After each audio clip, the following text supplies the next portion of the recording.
course, this webinar is being recorded, and a link for the recording will be sent to all registrants via email following the event. We encourage you to share amongst your teams and your colleagues. Second, note that under the related content section on your screen, you are able to download today's presentation as well as other relevant resources that we'll be covering as part of the webinar today. You can download them at any point during the webinar. Finally, we'll take the final portion of today's webinar to address questions from our audience. So as we go,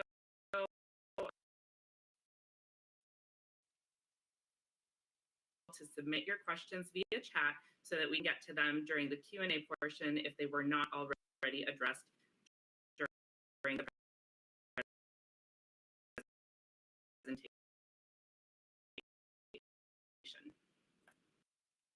So today I am joined by two subject matter experts on cross-border shipments and customs, and it is an honor for me to present them both to you. Tabitha Balza is an International Customer Experience Senior Analyst with UPS based out of Miami, Florida, and she focuses on developing solutions to help simplify complex brokerage and customs processes for our shippers and recipients. Ashley White is a global brokerage training supervisor with UPS based out of Louisville, Kentucky, and she provides trainings for all things customs and brokerage and has focused on US exports for 12 of her 16 years with UPS. I welcome both of them today, and I know that you're going to learn a ton from these knowledgeable leaders. So we have a lot to cover today, but I want to mention that this webinar is actually a direct result of feedback we received from you. Our SMB community voiced their need for basic customs information and a walk through those basic processes. So that's what we're bringing you today. Ashley and Tabitha will cover terms and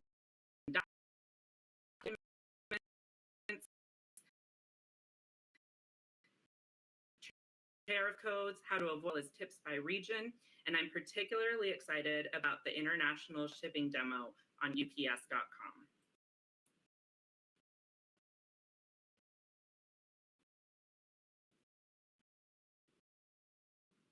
But before we get to them, to briefly remind our audience why exporting even matters for your business. So let's take a look. If you ever fall into thinking that your business is reaching its full potential by sticking to domestic shipping only, please remind yourself that 95% of global buyers are located outside the United States, representing more than 70% of the world's purchasing power. And not only that, but largely due to high demand of U.S.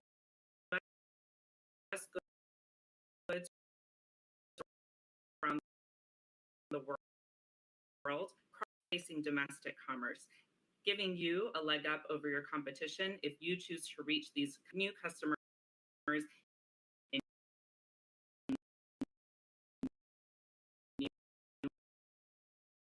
markets. And now, of who's in our audience today, we're actually going to launch a quick poll. And so I ask you answer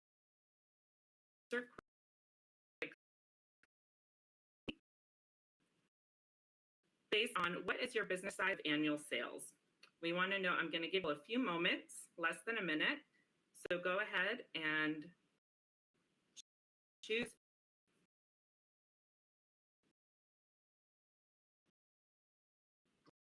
which category your business. All right, I'll give it about 5 more seconds.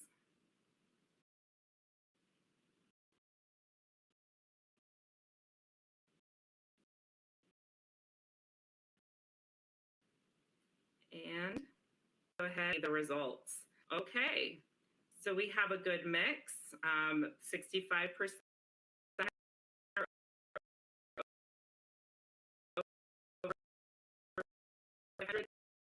but we certainly have a share of those who are less than 50,000, 20%, and you can see the other buckets there.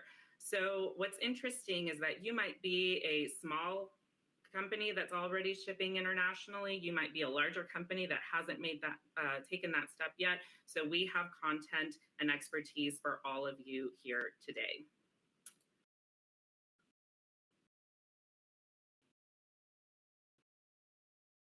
All right. So with this, not only opportunity out in the market, but by strategically exporting, your business can experience greater growth rate, stability, and risk mitigation compared to businesses who don't export.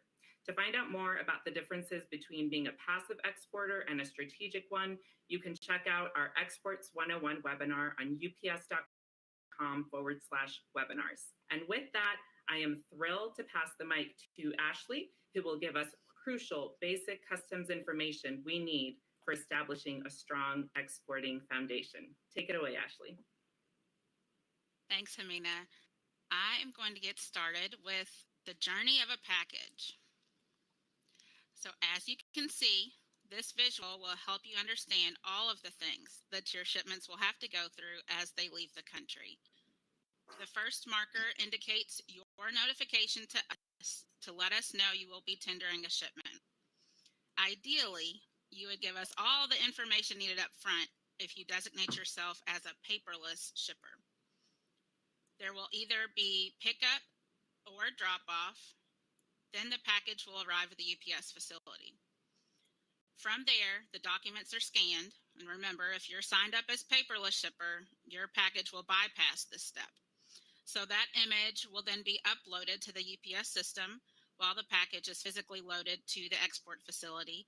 Depending on the destination, those facilities are strategically placed across the US.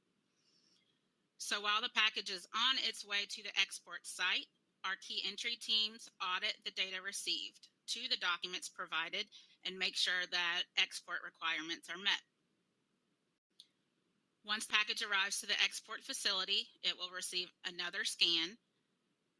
It'll register that the data is complete and it will be on its way out of the country.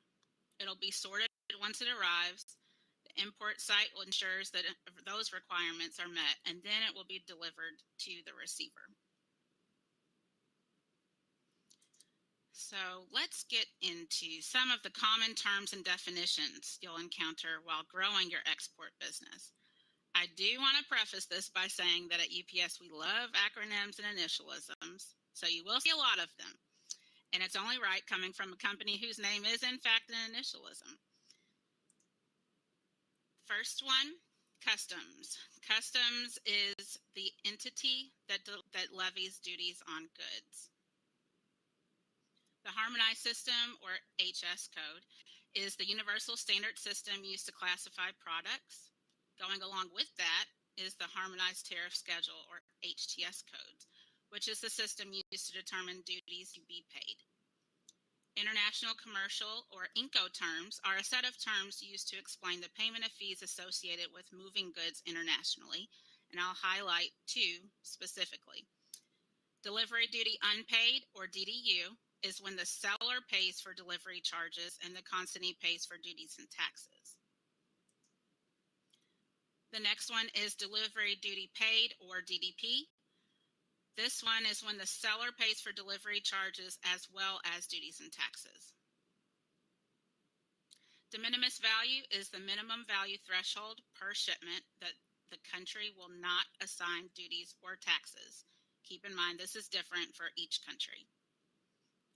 The commercial invoice is a document required for both exporting the country as well as importing the destination country. We'll get to more on that in a minute for sure. AES, Automated Export System, is the system that collects information to submit electronically to customs.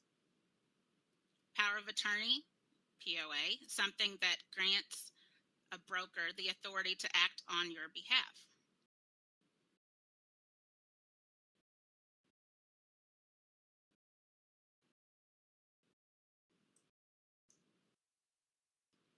International Special Commodity is a contractual offering to allow commodities that aren't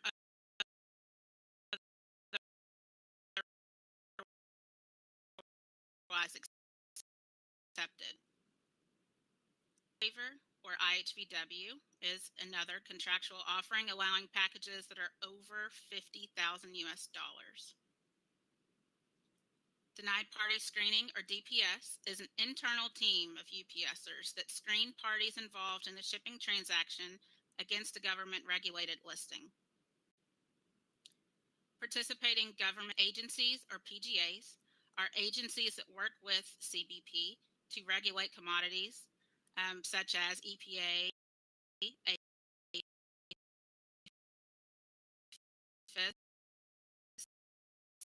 FDA, and ATF. So that does it for the terms. I know that was a lot, but let's keep going. Let's talk about the single most important document when shipping, the commercial invoice. An invoice is required to export all non-document shipments. And all that means is that the shipment has actual goods or commodities inside, not just paperwork alone. It does have to be clear and complete. And by complete, I mean it has to have where and who the shipment is coming from, where and who it's going to, clear description of the goods, along with the value of the goods, classification codes, and country of origin of the goods. And remember, you will be able to access this commercial invoice guide linked at the bottom of this slide. Other customs documents include this EEI form. EEI stands for Electronic Export Information. So earlier I talked about the AES, which is how we send all of these required data elements to the appropriate government agency. And EEI is required for shipments containing a single commodity valued at over $2,500 US. It's also required if the shipment is licensable, requires a permit, or has commodities classified in a particular category going to military end user countries, which would be subject to the International Traffic in Arms Regulations, or ITAR. Shifting gears just a bit, let's talk about POA, Power of Attorney. There are two separate companies under the UPS family umbrella, which would be Worldwide Forwarding for small package export only, and Supply Chain Solutions for small package import brokerage, freight, air, ocean import, and export. This is an example of the POA form. This grants UPS to file AES on the behalf of the shipper. So there is also an addendum available to cover multiple accounts under a single POA to make things a bit easier.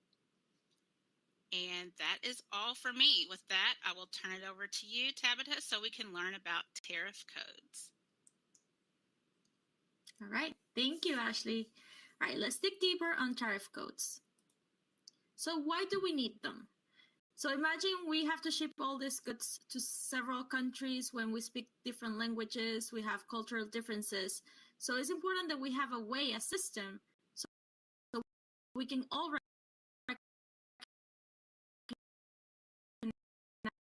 recognize the goods of the. So that's why the tariff code exists. Now we have the harmonized system, as Ashley said, is a system for global classification. So all the countries that are under this system, we have over 200 economies, use this to classify the goods. And that refers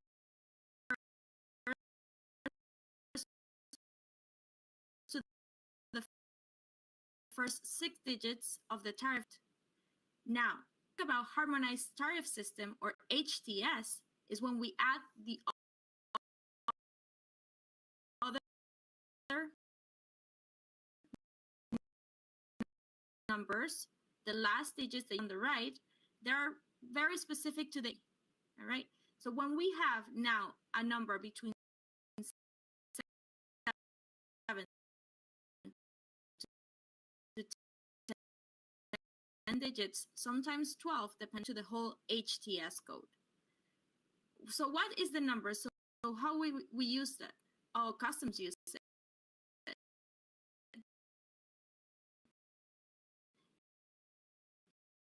Is on the tariff book. So if you see number 10 is the chapter, heading is number 6, then the subheading, and that is what qualifies for the global classification, the HS. That's going to be the same for all the countries. And then we have the tariff item and class number in the right, and that's going to be specific to the import country. So it's going to vary depending on the import country you're sending your goods to. So to give you an example, we have the US tariff book here, and it's on the same chapter of that number that I just gave you. So it's chapter 10, and you see it's kind of complex. So you have all the types of rice, and depending of what type it is, you have different numbers and classifications. And on your right, you're gonna see the unit of quantity, you're gonna see the actual rate. So different things customs use to rate or assess your product or your shipment. So this example that I give you is the long grain brown rice, and this is for the US tariff. So it's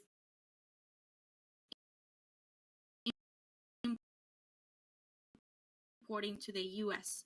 So referring to cereal, 06 is, then the 20 tell us that is a brown rice, and that's gonna be our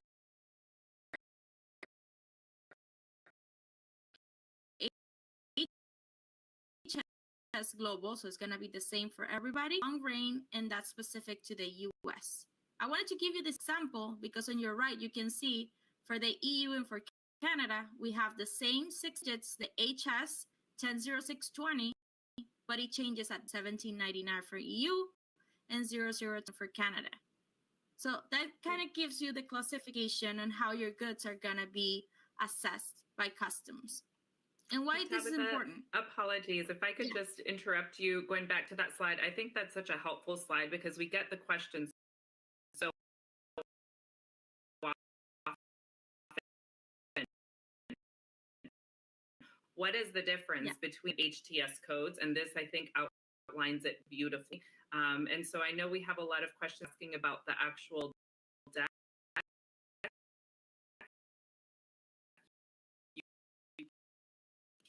And webinar, so you will have all the links and in the deck as well under related content. Sorry, go ahead, but I love this slide. No, perfect. Yes, absolutely. So that's why it's important. So you understand when people say HS, HES is not the same thing. So you need to know the difference. Now, this is important for the calculation, but not only the code is important for the calculation, there's other things that go into it. And I kind of want to give you that information as well. It varies by country and there's a lot more, but this is like the most important thing. So origin and destination, as you saw, since the code is going to change by the import country, but also because you have agreements between countries for taxation, for duties, for other things. So free trade agreements, all of that is going to vary by origin and destination combination. Unit of measure, as you saw in the tariff book, you have the kilograms, you have that unit that you need to have to classify to have your tariff code. Then you have mode of transportation, so it depends how, if it's by air, by ground, how it's transported, that also is going to take into account. The product type and value, so that's why you get the code, but you also have to say how much that goods, that item, their product cost. And then the quantity, so it's not the same to ship 1 that ship 100. So all of this is going to take place to determine your duty and tax calculation. And we actually wanted to ask you a question. Now that you see the complexity on where to look for your tariff code, you have to go to the tariff book for the country you're importing to, and you have to take all these things into consideration as well. What do you think it will be better for your business? If it's having a free estimate or a guarantee amount for a fee? So I'm going to give you a little more time for you to answer this question. So for when shipping internationally, what do you prefer? Duties and taxes to be a free estimate, so you just see and maybe it's estimate, and when customs assess at the end, you probably have a difference, or a guarantee fee that you're probably going to have to pay a fee up front. It's not free, but you don't have to worry about the amount anymore of the duties and taxes. It's a guarantee amount, and you don't have to worry again. So let's see. I'm going to give you one more second.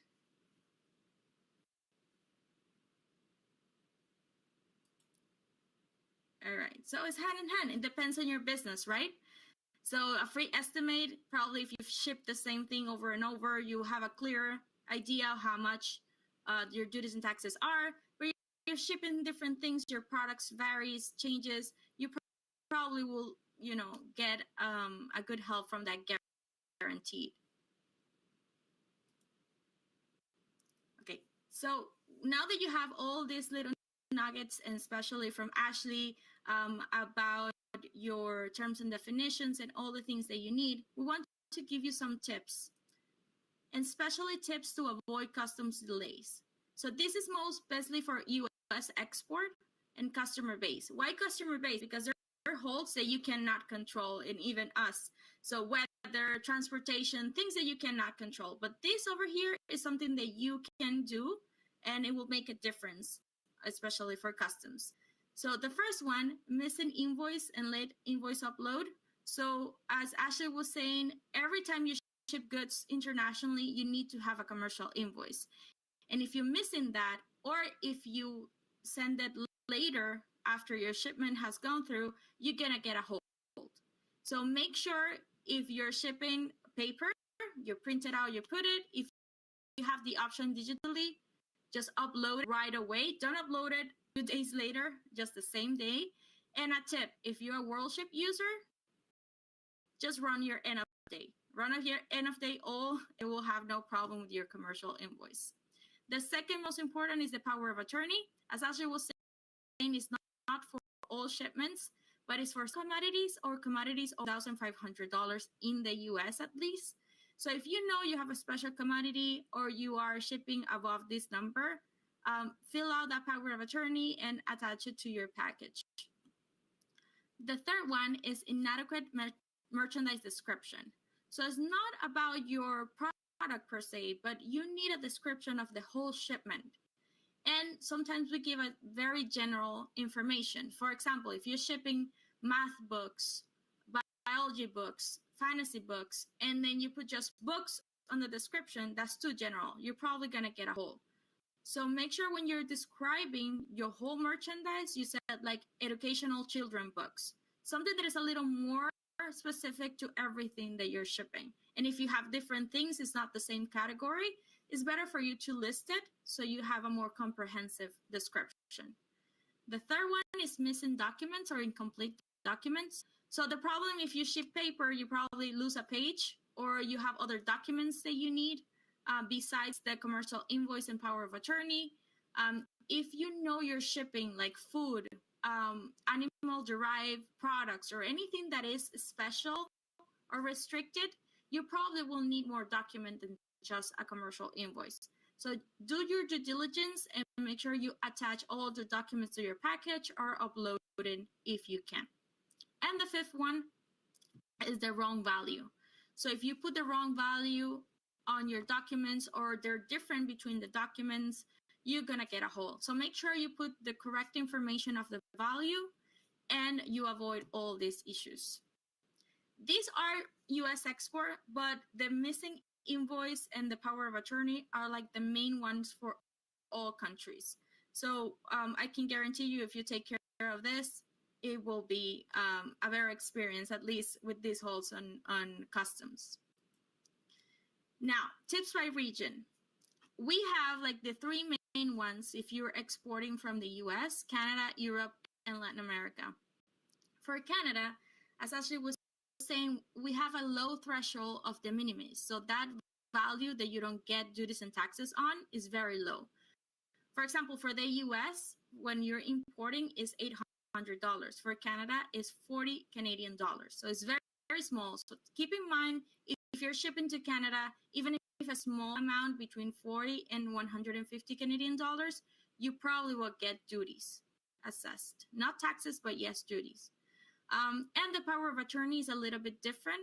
It's not 2,500, it's 3,300 Canadian dollars, but it's for the same, the restricted goods or special goods. So make sure if you're shipping to Canada, you take those two things into account. We let you a little link there that you can get more information if you want. For Europe, when you're shipping to Europe, it's very important to know the VAT, so value add tax. Even if you're shipping a small amount, that changed last year on July. You need to be registered in the Import One Stop Shop IOSS platform. So if you're shipping to EU, make sure you do that registration. You have the links in there that you can go and click, get more information, and the EU's website. And for UK, since we're not it is not part of Europe, the European Union anymore, you need an economic operator registration and identification number to ship into the UK and export from the UK. So if you're gonna do any type of business with the UK, make sure you click that link over there and register for that number. And lastly, for Latin America, they mostly need the tax ID and identification number to clear customs. So if you're gonna ship there, just warn your recipient that they might need to provide that information in order that your package clear customs. So it's better to have it up hand or just to let them know that's probably gonna be an information needed. So we also wanted to kind of ask you a question on this. Now that we're giving you all the support, for you, when you're shipping internationally, it will be better to have supported resources prior the shipping, during the shipping, or both. So when you have guidance, when you need resources, do you prefer to do it before shipping, during shipping, or both?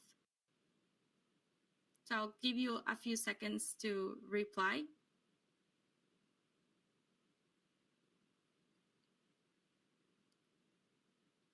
So this is for the support. So probably you want to do your due diligence a little earlier, or if you prefer to have that guidance with you during the shipping flow. All right, let's see it. So kind of what I have. So before shipping is good to do your due diligence, but also during. So you see that 58% of you prefer to have it both ways. Okay. So with that, we wanted to give you a demo. So to wrap everything up, all the information we're giving you, we want to actually show you how it is to ship internationally on UPS.com.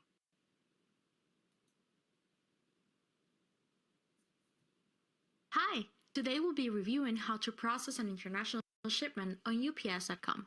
You'll find there are a lot of similarities to shipping domestically, but also important differences.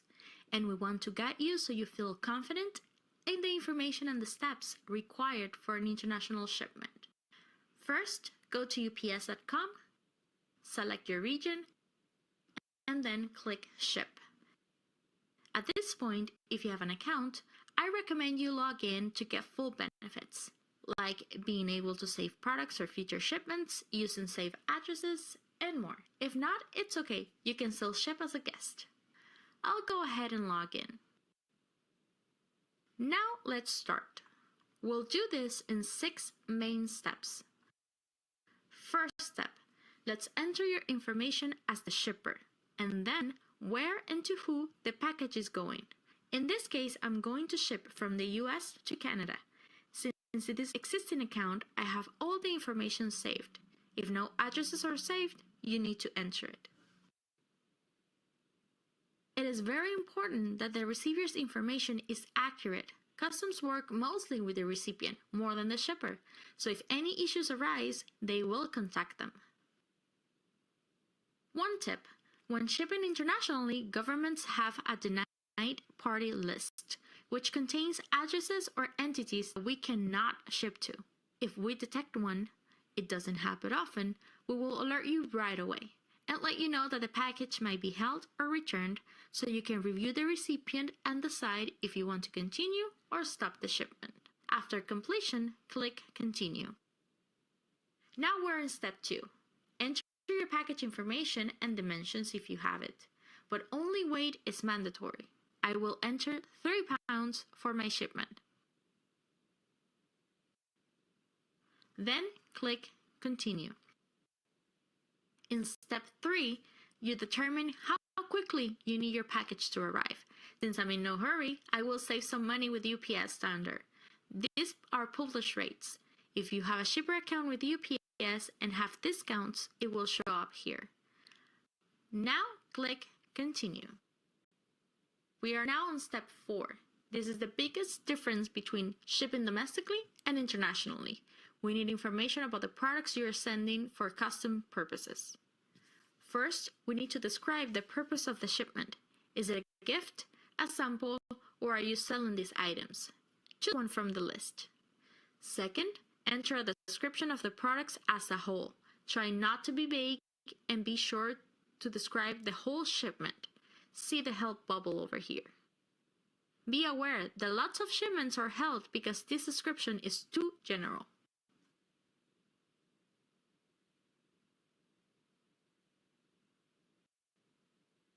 Third click, Get Started.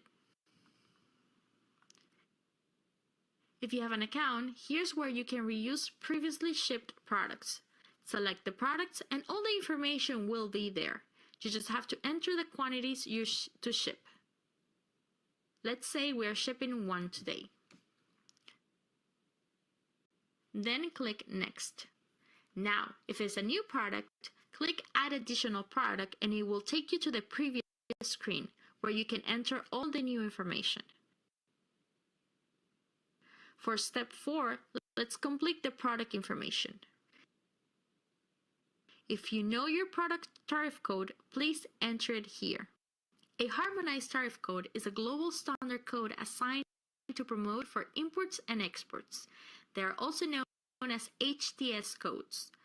These are numbers between 8 to 10 digits. The first numbers refer to the product, and the last digits are specific to the country you are importing to. If you don't have the code, we can predict it based on your product description to give you an estimated cost. Start filling in the information here. It is very important that the description of the product is as detailed as possible. If you are shipping address, please enter any other detail that you have, such as the material, color, etc. I will enter Children Math Book. We will need unit of measure. If it's a bag, a case, what you use. I'll select a box. We also need the value of the product as package, as a single unit. Mine is $10. And the last detail is country of origin. This is where the product was made or assembled, and not the country, although they may be the same. Mine was made in France. Across all the fields, you have little tips you can use to guide you. There is no need to memorize all these steps. By default, if you have an account, we will save your product to your catalog for reuse. You do have the ability to turn off this capability here, but I recommend you leave it on for easier future shipping. You can have around 4,000 products saved in your catalog. Now, choose a reference and a unique ID in order to save your product. Now that we have entered all the needed information, let's input how many we are shipping today. I'm shipping 2.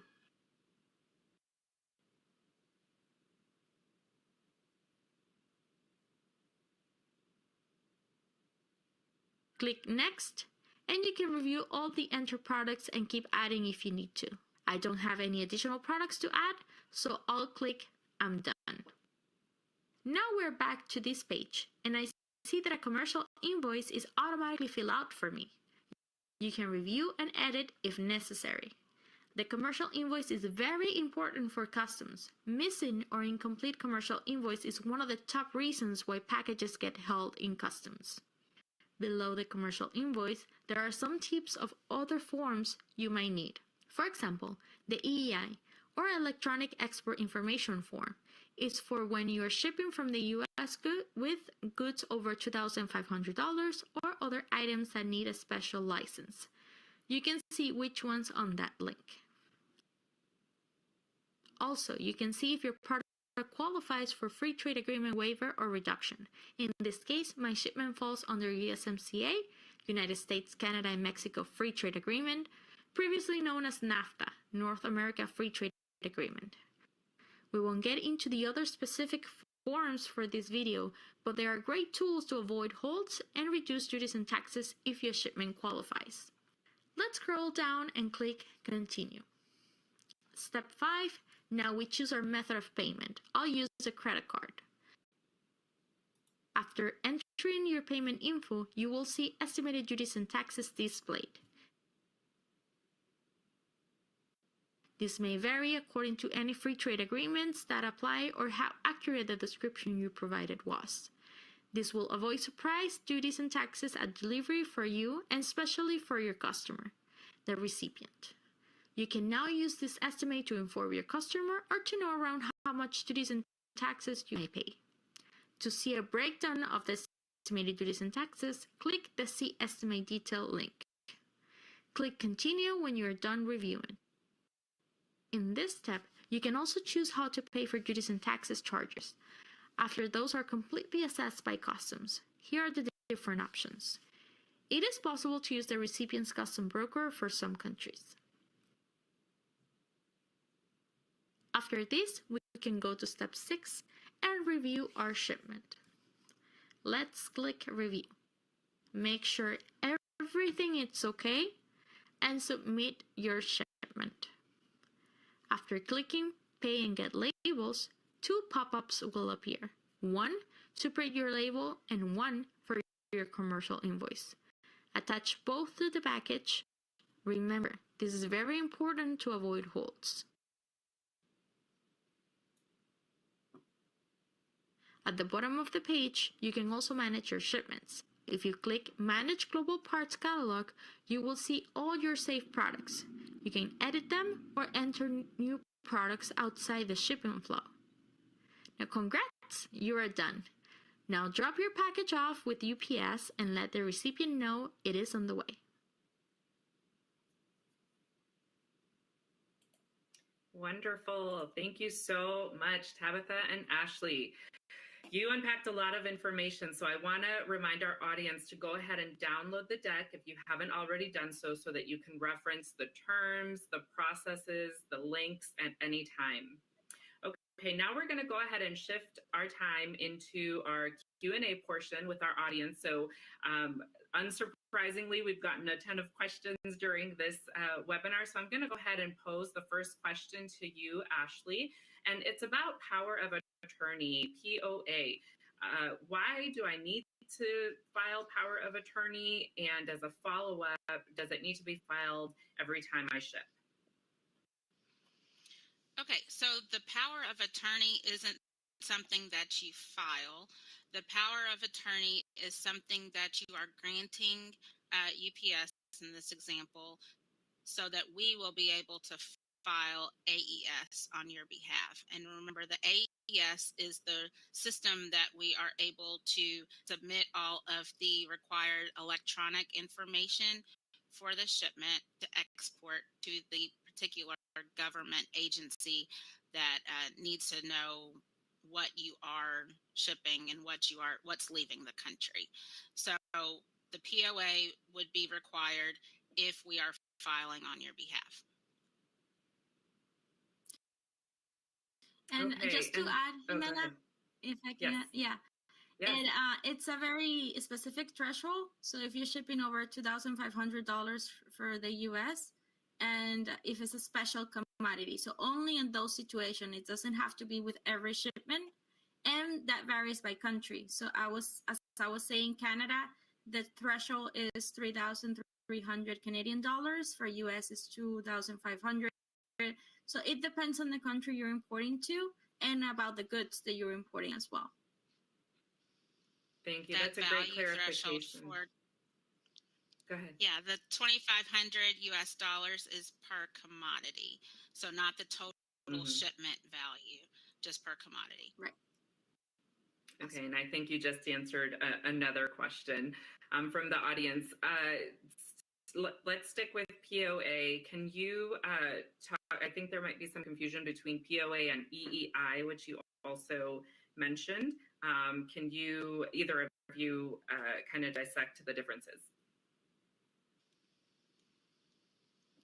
Okay.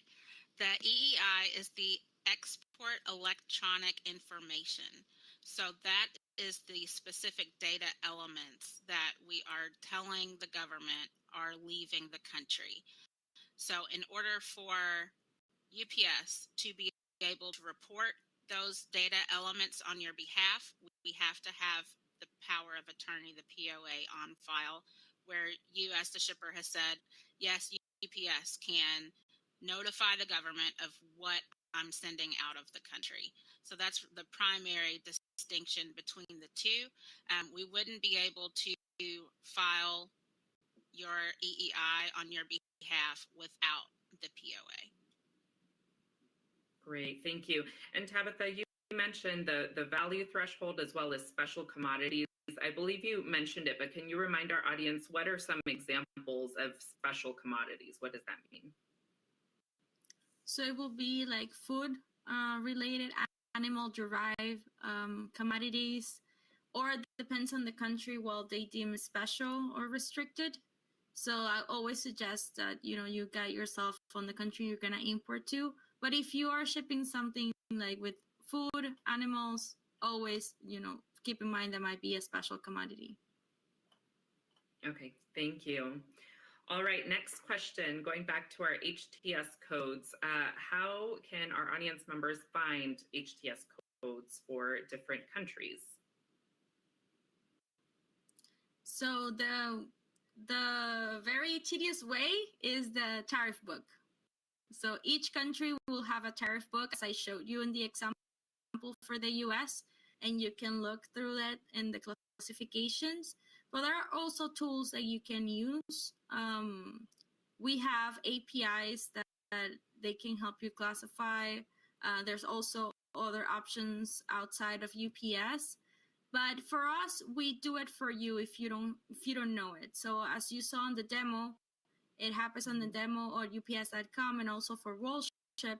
If you import your description and information, we can classify it and give you an estimated duties and taxes. So it's mostly so you can get the idea. But when you ship with UPS or any broker agency, they're going to do the classification for you. Even if you input an HTS code, and by the experience that the brokers has, if they see that's not longer accurate, or you miss some little classification, as you saw, it's so many types that you can maybe get the first 8 perfect and the last 2 are not. So the broker with the experience will actually rate it for you and then submit it to customs. So you don't have to worry about it much if you have UPS or other brokerage representing you.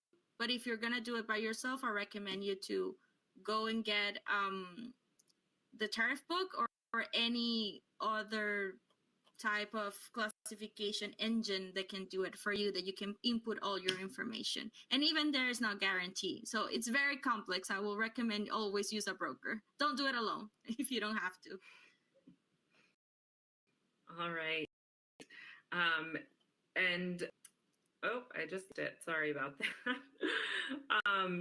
Where would you send the invoice? Where do you send the invoice electronically? Sorry, before we get there, you did mention WorldShip, Tabitha. We have had several of our audience members that actually use WorldShip instead of UPS.com to do their shipping. Is there a good resource that you can point them to for international shipping using WorldShip? Yeah, so there's actually a message center for WorldShip. They have different tutorials or resources. You will have to browse to get the international part, but the information is kind of the same. The looks of it is different, but you will have to be required the same information: the shipper, the recipient, the product information, the description. So kind of it will be the same information, just a different field. But definitely we can provide a link to that resource center on UPS.com. Okay, wonderful.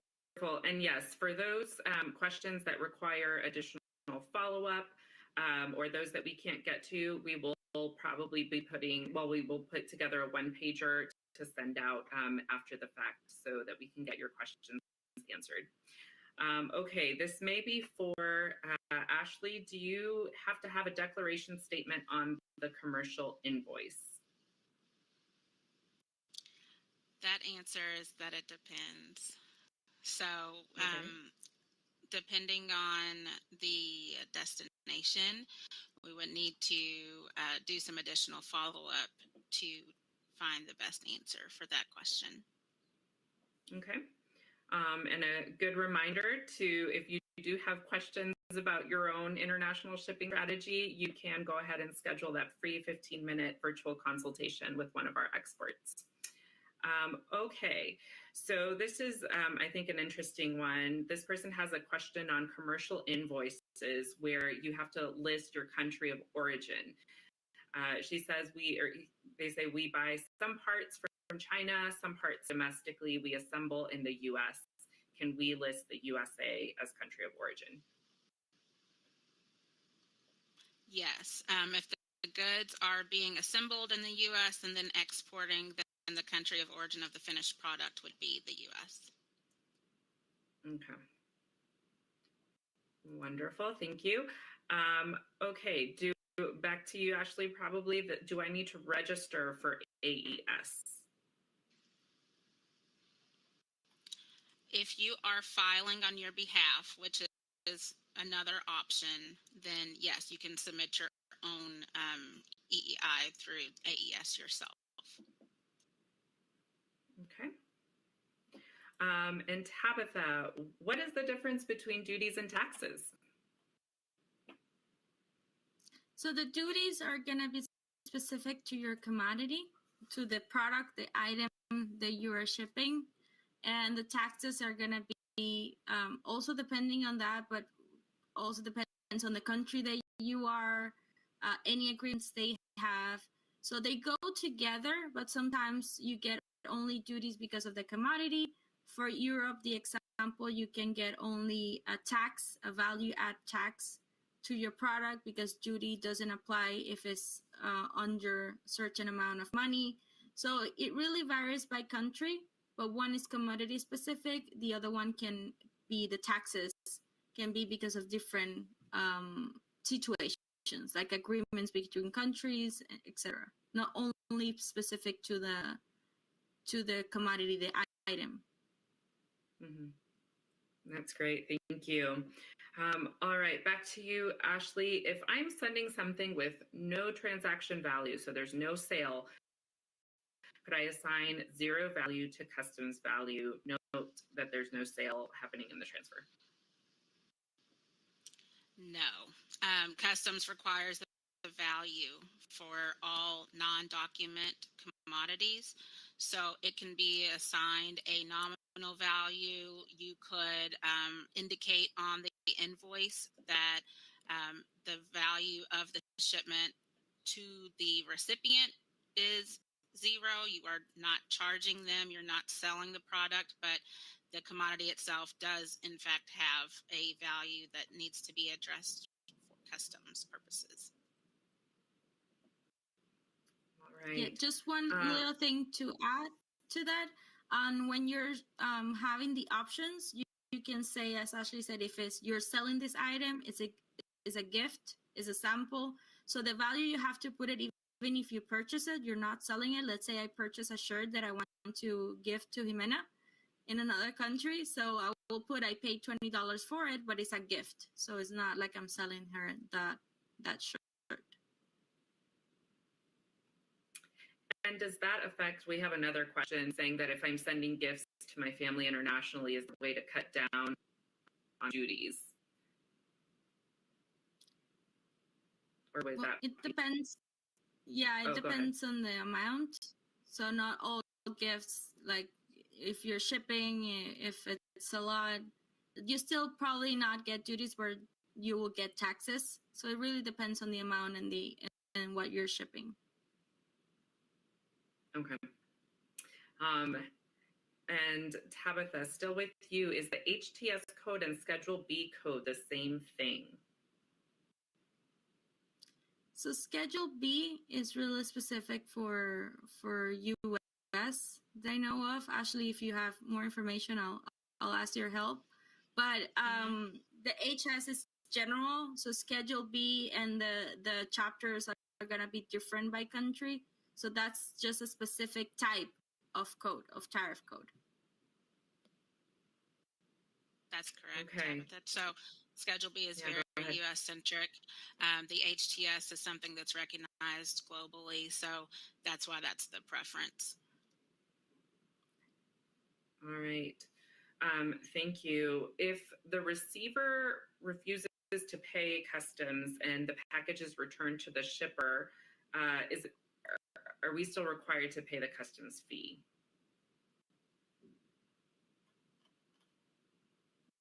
Not sure if any of you can answer that one. Yeah. I'm not sure. I will prefer to follow up because I think Sure. in some instances they do have to, but since they didn't enter the country, they don't. So I think it varies, but I would like to follow up. Okay. And we have ones come in about paperless invoice, electronic. How does one become a paperless shipper?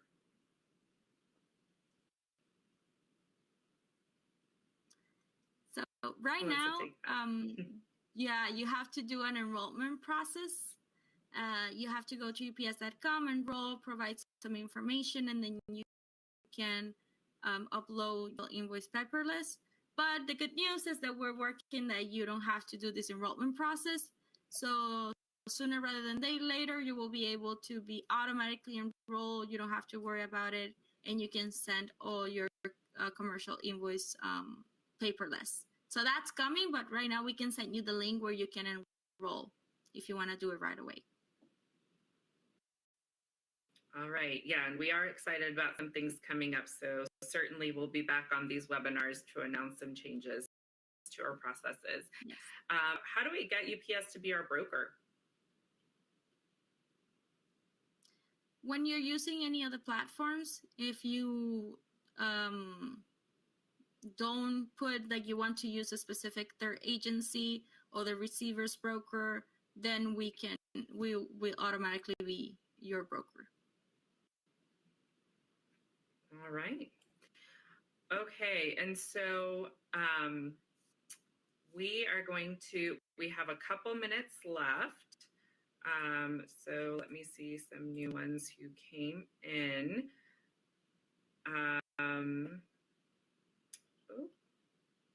Okay, it looks like we're answering a lot of the questions. So I actually have a question for both of you. You shared a lot of information. What is the number one piece of advice that you would give our audience, knowing that they're either just starting on their exports journey or thinking about starting? I'll start with you, Tabitha, and then go to Ashley before we wrap up. All right. So I will give you two. The first one is that don't do it alone. It's very complex. So either you have a team. If you're a larger company, you can have a team, a compliance team that help you with your products.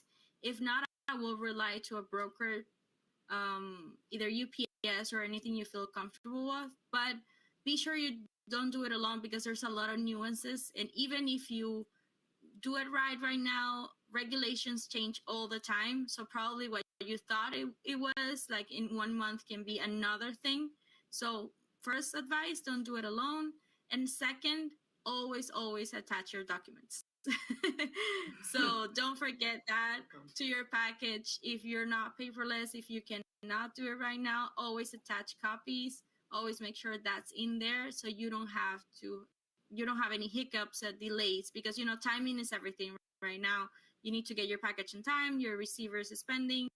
So make sure you put those invoices there.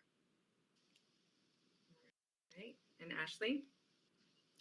Definitely echo those sentiments. Invoice, making sure that all of the information is there. If you are not a paperless customer, making sure that you have all of the details needed, that your descriptions are very specific, making sure that there are additional copies of the invoice on the outside of the package, because if that's not already uploaded to us, we'll need to make sure that we have access to that information to cut down on any potential holds for your shipment. So definitely make sure that you have your invoice and that it is complete, accurate, clear with values of each commodity, etc. So that would be my best piece of advice for sure. All right. Thank you again. We certainly hope that this has been an informative webinar for all of you who are looking to grow your businesses globally and to succeed in the customs part of their journey. I do want to draw your attention to 3 next steps that you can take after this webinar. One is you can actually check out our Export Success Bundle on our Go Global page at ups.com/Go Global. Also, I've mentioned this before, and we did receive several questions regarding imports.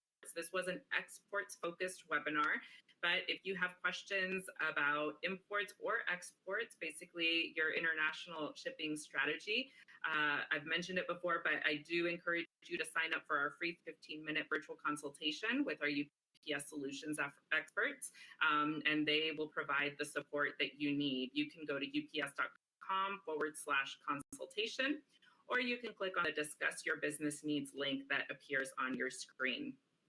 Finally, for more info on exporting and other topics for small and medium businesses, you can check out ups.com/webinars. So we thank you so much for your time today. We appreciate you spending the last hour with us and hope you have a wonderful rest of the day. A big thank you to Tabitha and Ashley as well for spending the hour and really schooling us on a lot of things customs. So thank you and happy exporting. Thank you.